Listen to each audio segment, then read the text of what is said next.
have to learn to stop punishing yourself.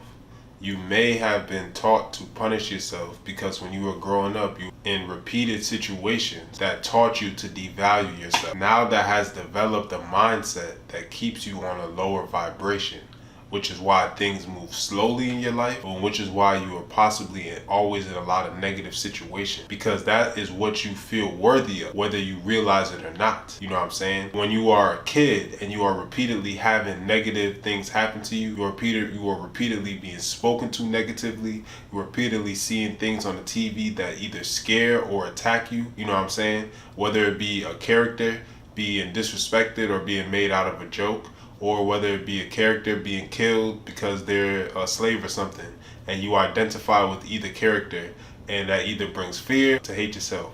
And then when you deal with that type of stuff in the house, you know, you're dealing with neglect, you're dealing with certain abuse, you're dealing with all these things, they start to teach you to devalue yourself. And what that will do is keep your mindset locked into a way where you are constantly punishing yourself. You know what I'm saying? So is it some force in the sky? Is it your ancestors? Is it this magic thing that's always making you surrounded by people who upset you, or always making you or putting you in certain situations where things aren't going your way? Or is it really you? You know, you have to sit and analyze that. Everyone's always looking for external force to blame, but they never really look at the role that they are playing in their life, because most people are asleep at the wheel when they need to be grabbing the wheel and steering their life to where they want to go. So if you want to get out of the habit of punishing yourself, you need to deal with what taught you to punish yourself. You need to go back and fight back with repetition of your own, where you start to reprogram yourself in a positive way, which slowly but surely is going to help you raise your value. And once your internal value is raised, everything around you is going to raise. Once you feel worthy of better, you're never going to look back. Sometimes we don't desire a better lifestyle because we don't have an understanding of what our life could be like, because we've only experienced life one way. We don't understand that we could be surrounded by people who genuinely love us and genuinely want to treat us good. We don't understand that we can have a job, or we can be making money easily, or making money from things that we actually like to do instead of things that we hate. We don't understand that we don't have to be making decisions that constantly drain us, or constantly be stuck in certain negative scenarios, because that might have been all you've seen repeatedly. You don't know what the other side looks like. You know what I'm saying? But I'm telling you that you have the power to create a lifestyle that you might have never even experienced. Because you don't have that wisdom to have gone through it, you just don't have that understanding yet. But all you have to do, not saying it like it's easy, is begin to raise your internal value. Once your internal value is raised, by dealing with what taught you to negatively go against yourself, you can start to remove that program and start to add new program. You know what I'm saying? But one thing that you have to recognize, that the role that you are playing in punishing yourself. And then once you can recognize that role, you can begin to ask yourself, why am I doing this? And the question of asking yourself, why am I doing this,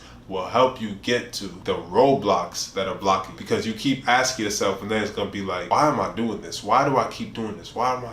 And then next thing you know, once you're open to the answer, you know what I'm saying? Because you might not want to know why you keep doing that. It might be too painful. But once you're open to the answer will come. And then when it shows itself, then you can face it. You know what I'm saying? It might cause a lot of pain in the moment, but at least you'll have your answer. So now you can know that, okay, because my parent, let's say for example, never came to my basketball game, I always feel like, what I'm doing isn't special. So now that I know that, I can begin to remind myself what I am doing is special, regardless of the fact that my parent didn't come to my game. That's kind of what it would look like. If you don't know what it is, it's going to be harder to tackle, because it's still there buried and it's still going to be affecting you. But once you know what it is, it's not like you're going to forget. But what you can start to do is reprogram yourself. You can fight back. So if it was something that made you feel not special, you want to start doing things that make you feel special. If it was someone who was silencing you, you want to start doing things to give yourself more of a voice. You know what I'm saying? That's what it should look like. That's how you fight back.